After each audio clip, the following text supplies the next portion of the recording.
Completely blunt here, Brian, and there are plans to expand indoctrination. That's right. Well, Idahoans are also concerned. Horror shot. That line would be moving a little bit farther west. I'm like crying. Nobody wants to see Dark money is influencing policy in our state. Well, that's not how this works. Well, hello there. I'm Brian Hyde, and this is Nowhere to Hide, a show where we take some of the spin of the press and just give it a little closer look. It's not that I have all the answers, and it's not that the press is always wrong, but if you rely on corporate media to give you a window on what's going on in the world, let's just say that your perspective might be lacking. And then again, it's not to say that therefore I'm here to fill in everything that you need to know, but I am definitely here to encourage you to take it a little more seriously. The credibility gap is widening, and that's actually a good thing. Less people are trusting the media. They're also, we're also losing trust in some other things too. Look at this headline from KTVB. Ooh, they're not happy about this. This is an AP story that they shared, but confidence in science fell in 2022 while political divides persisted, poll shows. Now, this poll also showed a loss of trust in other institutions like education, major companies, and the press. Huh. Gee, I wonder, as I look around at the flags everywhere, what would these institutions have in common with reasons that people might otherwise start to withdraw their consent, or at least withdraw their trust? Wonder if it has something to do with wokeness. Anyway, let's take a look at the article here. It tells us confidence in the scientific community declined among U.S. adults in 2022. A major survey shows. Now, they explain it as driven by a partisan divide in views of both science and medicine that emerged during the COVID-19 pandemic. Now, I think that's a little bit disingenuous in that it wasn't just Democrats. There were Republicans also telling us, hey, if you're unvaccinated, then you're a risk to the vaccinated, which any thinking person would say, well, now, wait a minute. So if I get vaccinated, then I'm the one who's going to be at risk from the unvaccinated. You see how that works? It's not just a partisan divide, but overall, 39% of U.S. adults said they had a great deal of confidence in the science community. That's down from 48% in 2018 and also 2021.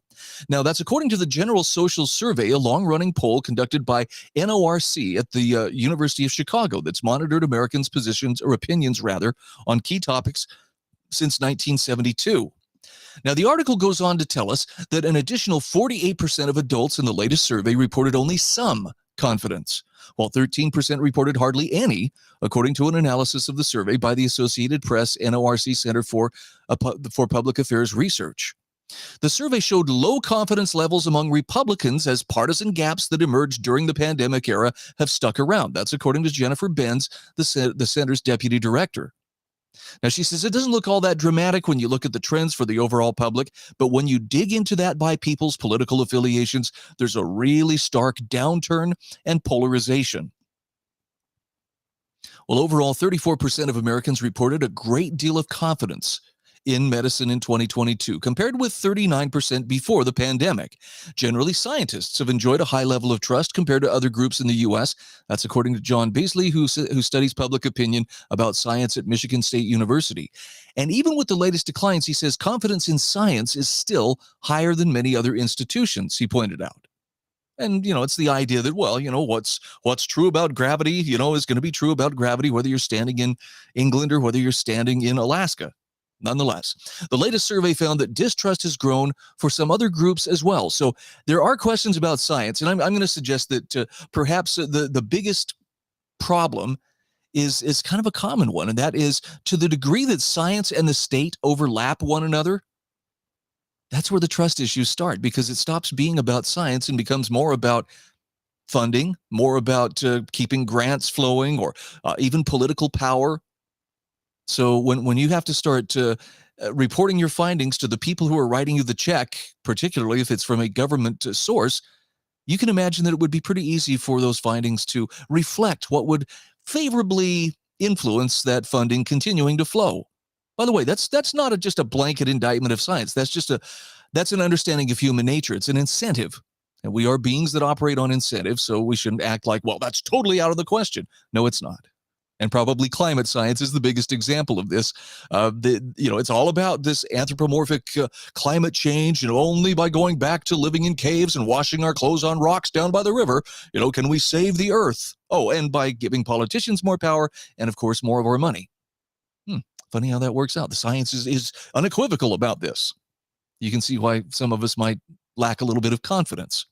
Now, according to this 2022 survey, confidence in the Supreme Court has plunged to its lowest level in at least 50 years. You don't suppose that has anything to do with the overturning of Roe v. Wade? Just curious, the way it's worded, the timing. In 50 years, we haven't felt like this. Well, okay, that might be part of it. But, and this was the interesting part, buried within this article, Americans also reported lower levels of trust in education, the press, major companies, and organized religion. I love that the press is just kind of, it's buried in there to where you almost have to look in there with a magnifying glass or a microscope. Oh, yep, there it is. There it is. You know, they're not going to tout that, people don't trust us that much. That would not be a comfortable thing for people within the press to report, but it is the case nonetheless. And in fact, you look at other surveys that have been taken, and you will find that trust in the press has fallen to levels that I don't know that they've ever been this low. It was somewhere in the neighborhood of like only 11% of people say, yeah, I can trust what the corporate media is telling me. Again, disturbing to those in the press. Good news for those of us who think, oh my gosh, maybe reality is going to be fashionable once again. Now, Beasley said that scientists should communicate about their motives to help show that they are trustworthy. Not only do we have some expertise, but also that we're using that expertise to try to make the world better. Now, the problem is, if they're trying to make the world better, and particularly doing it with the help of politicians, there's going to be some tomfoolery. There's going to be some manipulation going on. So you and I should always be just a little bit skeptical. Let's go back to the press, though, for a moment. And I'm going to pick on KTVB just a little bit, just because they had this wonderful feature that they run called Verify. And this is where we will tell you what is real. And I don't know if they intend to do this. Maybe I'm just hearing this in my head, but there's always just a condescending tone. Yes, water is wet. Yes, the Antarctic can be chilly sometimes out of the year. It seems very pedantic, and it seems like the stereotypical neckbeard, right, who has to chime into every online discussion. Actually, this is how it's said, or this is how it's done. So I'm going to give you a couple examples here of how KTVB wins our trust by verifying what is real and what is not. No, a viral video of an alien in a Las Vegas backyard isn't real. I'm sorry. I know that everybody's out there with a little bit of Fox Mulder in their blood. Oh, I want to believe. I just want to believe. But here's KTVB spoiling the fantasy that, they weren't exactly little green men. 10-foot tall gray men landed in a backyard in Las Vegas. So thank you, but the ET fantasy is going to have to be put on hold. All right, KTVB, what else can you tell us? What? No, Social Security is not going to go bankrupt. I like this one, if nothing else, because it's such a perfect illustration of that fealty to the status quo of politics. No, it's not going to go bankrupt. Now, the subtext here is, as long as we are able to plunder your children and your children's children to keep this generational Ponzi scheme alive, no, it's going to be fine. I think there are a lot of variables at work here. And, maybe it's wrong for me to even suggest such a thing, but as a Gen Xer, I don't expect to see my Social Security. I don't know anybody in the millennial generation or in Generation Y or Generation Z. I don't know anybody who reasonably expects, it's going to be there for me. Or what is going to be there is going to be worth anything, given the growing rate of inflation and the government's insatiable appetite for spending. So thank you, KTVB, for assuring us, no, Social Security is not going to go bankrupt. But, despite your firm pronouncement, I may have to ask for a second opinion on this. Here's a great one. There's never been evidence of a school providing litter boxes for students identifying as cats. Here's how the rumor started. Now, this is part of the pushback against people who are calling out wokeness and the LGBT, reality bending agenda that has been introduced into our schools. And this is one of those, you conservative reactionaries, you'll believe anything that anybody tells you, including somebody saying that, in some places kids say, well, I identify as a furry. So instead of a restroom, I want a litter box where I can do my business, when I have to go. Now, I don't know anybody personally who believed that. I saw articles on it. I've seen rumors, but that doesn't necessarily mean there's like, oh yeah, yeah. I believe every single word of it. And worse, this is kind of a smokescreen because it's used to distract from, well, and you also can't believe these other rumors you hear about, LGBT flags in the classroom, or transgender agendas, or CRT, or anything like that. This intersectional victimhood. Yeah. It's all your imagination. You reactionary conservatives, you believe anything. Okay, well, fine. So this one, according to KTVB, turns out to be a rumor. I mean, this is not the hill I think most people would die on, but let me throw a question out there and just ask, is this a rumor too? Because I've heard tales that there might have been an incident or two in which biologically born young men choose to identify as trans women, and in the course of utilizing either the locker room or the restroom, have either sexually abused or physically abused, or at least in one case, raped biological female students. Care to comment on that? Or is that also one of those rumors that just got started and there's no truth to it? Where would I have to look? Would Loudoun County, Virginia be a good place to start? Would there maybe be some information on that? By the way, I'll leave it up to you, the viewer, if you want to check that out, to, Google Loudoun County, Virginia, transgender restroom incident. Yeah, that's not a rumor. That's a legitimate outrage, and that's exactly the kind of thing that the news media is running interference on. They don't want people asking questions about that. So, well, let's just, show the craziest rumors out there. If they're not going to ban your gas stove. By the way, have you followed the headlines? The environmentalists in Great Britain and environmentalists in some states within the United States, in fact, have quietly added to their building codes. By the way, we will not be permitting gas stoves in any more buildings after, whatever it is, 2030. So they mock you for forever reacting to such a rumor. What? Nobody's going to ban my gas stove. I'm not going to put up with that. I'll go buy one right now if they're going to think about it. Oh, you guys going off on this. And then it turns out there's something true. I mean, this is kind of a pattern that's repeated over and over. We saw it with a lot of the rumors. Ivermectin can help people who are dealing with COVID. Masks don't work. The vaccine is not preventing the spread of the virus, and it's not preventing people from getting the virus.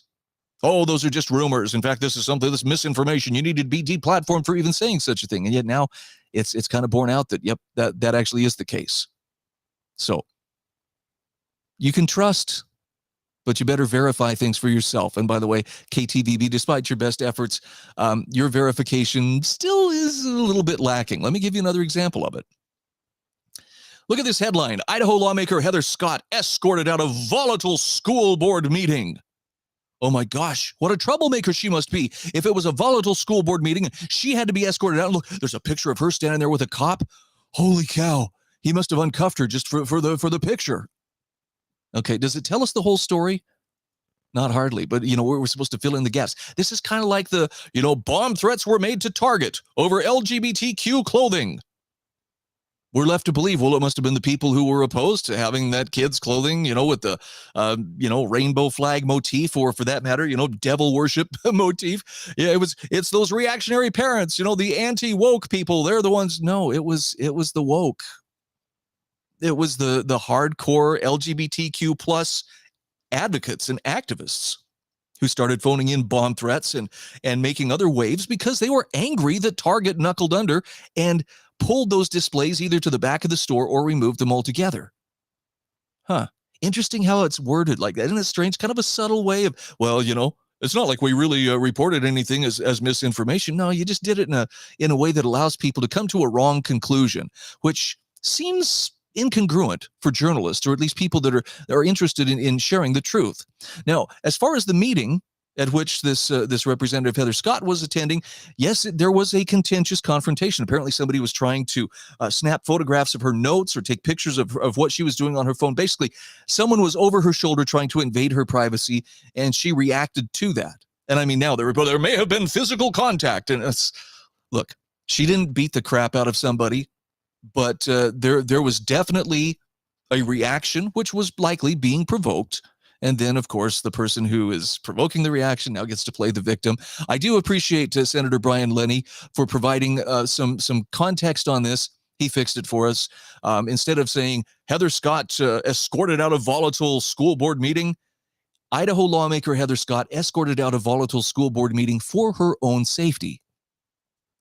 And by the way, I believe that meeting may have had something to do with Brandon Durst. You remember we were talking in the last program about how upset, the certain people were within the what was it, the West Bonner School District? Oh, how can they appoint this conservative person as a superintendent? In fact, Brian Holmes at KMVT was just, or KTVB rather, was just, well, it looks like they're going to rescind that appointment, and just trying to drive it home. He asked for too much. He wanted free lunch. He wanted this. He wanted that, and rah rah rah.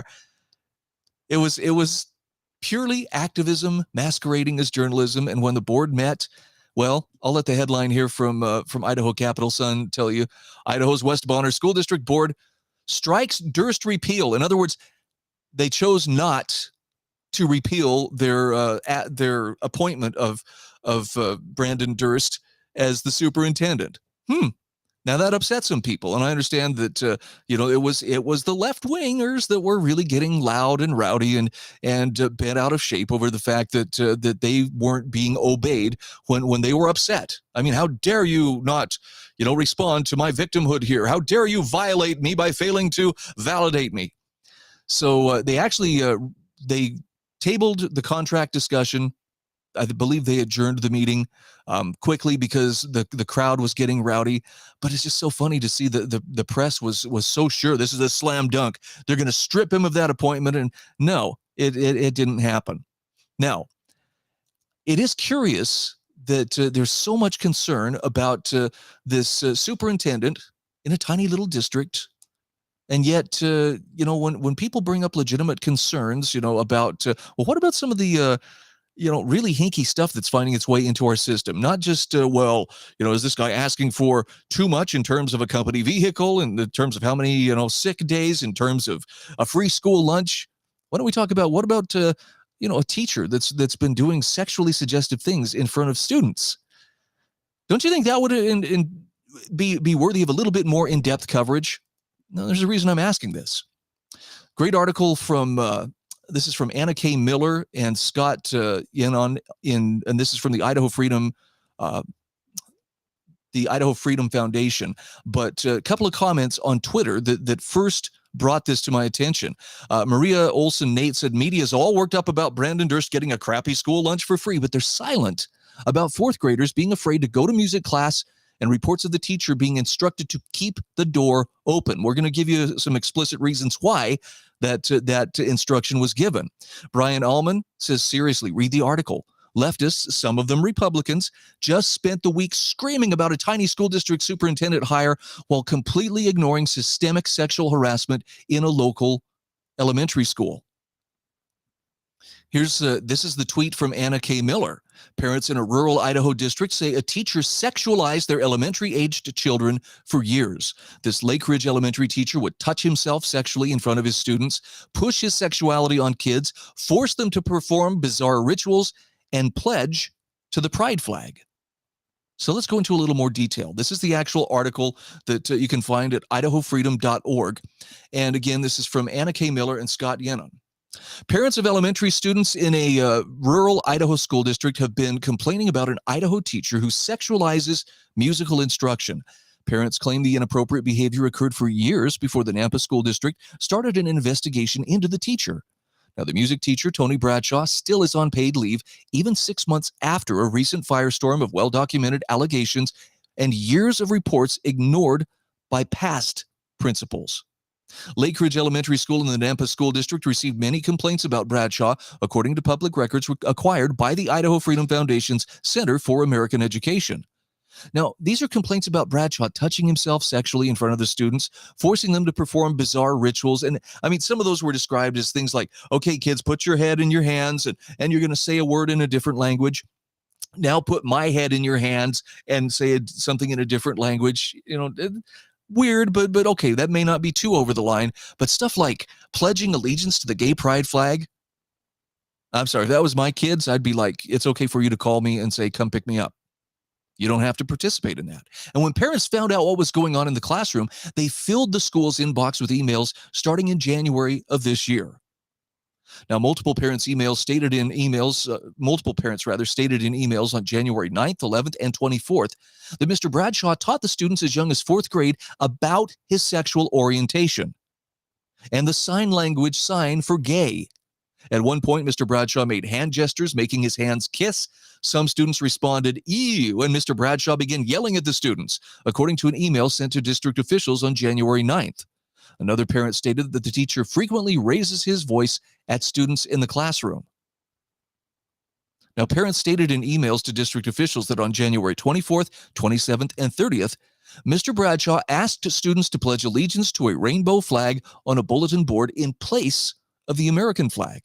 One parent alerted the school principal about this issue. The parent stated that the principal said it wasn't anything and it wasn't implied to pledge to his bulletin board and it wasn't a rainbow.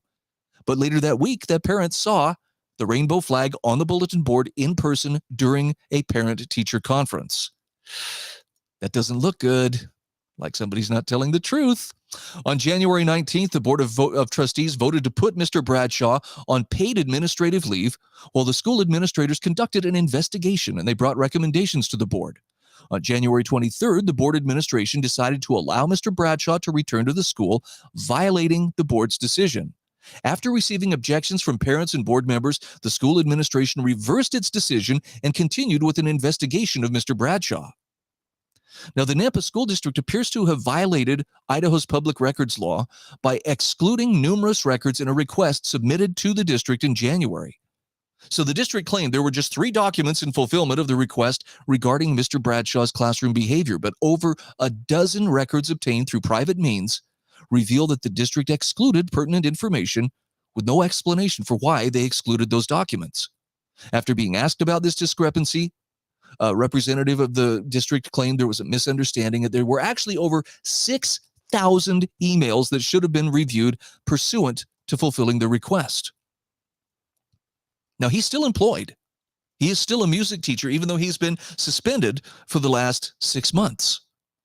Doesn't that strike you as just a little bit odd? And, this is not to say we need to go on some kind of a witch hunt. We need to ferret out all of the teachers who are like this, but where you have some pretty strong evidence and particularly overwhelming feedback from parents and from others in the community saying there's some inappropriate stuff happening here. This is not just like a one-off. Is it because of that protected status, that idea, well, we don't want to rock the boat? I mean, come on, this guy's a victim. How could we possibly insist that, he stay within appropriate boundaries? But I think that's part of the problem here is no longer do we have any appropriate boundaries. Every boundary that was in place, to protect the innocence of kids is coming down. I saw a great comment, actually, I think it was last week. Someone was saying, I'd like to share with you how I teach my 3-year-old to have a healthy attitude about sexual matters. I do nothing. I let them be 3 years old. I let them be innocent. And I think that's the right answer.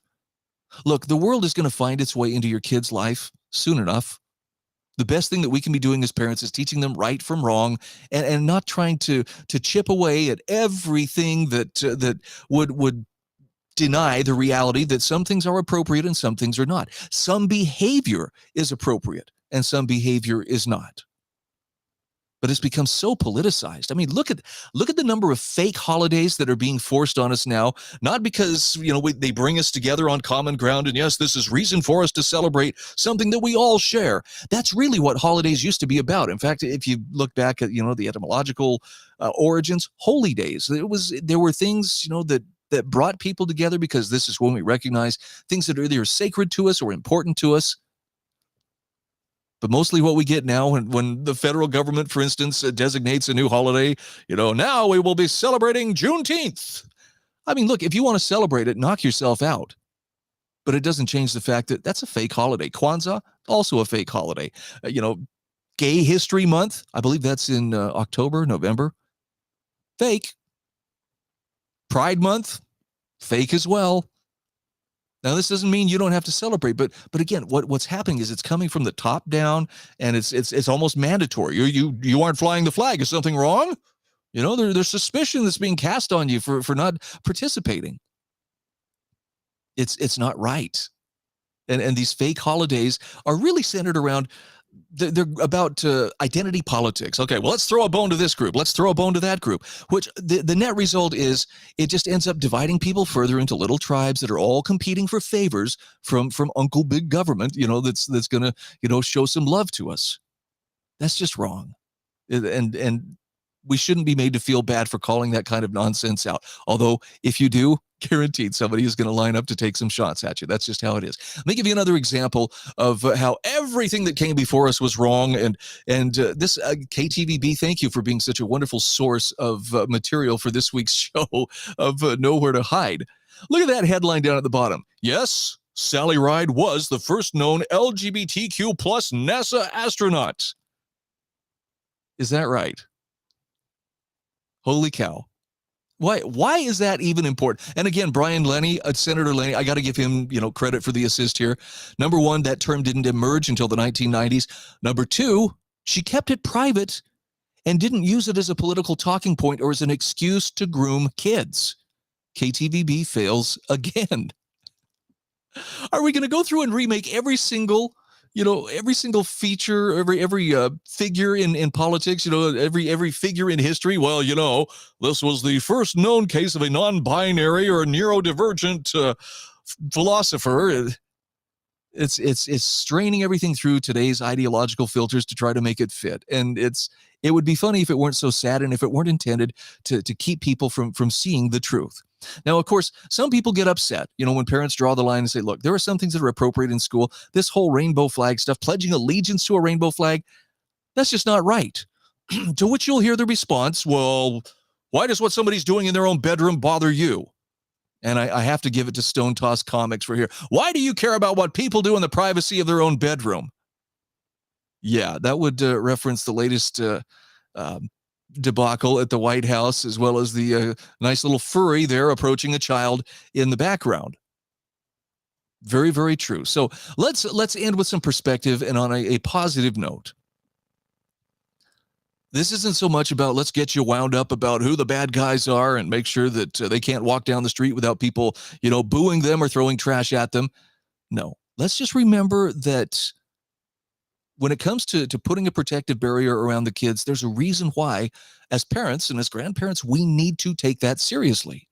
And the amazing thing is, leave it to a satirical publication, the Babylon Bee, to put this into perspective. But they did this beautifully. I can't tell. This really actually speaks more like truth than it does satire. But here's the headline.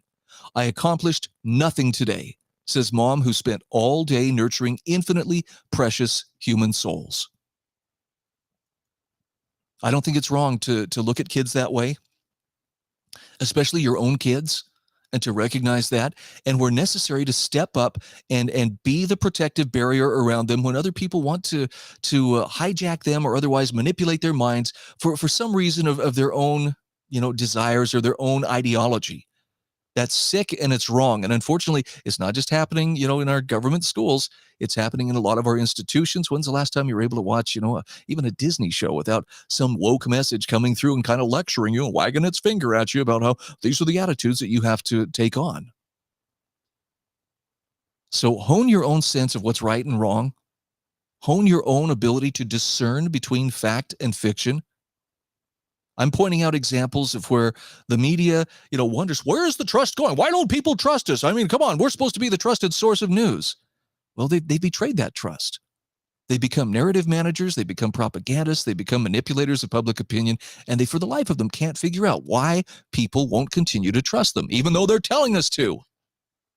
It's because some people have started to see through the smokescreen. And if you're one of them, more power to you. Stay strong. In fact, let's take it one step further.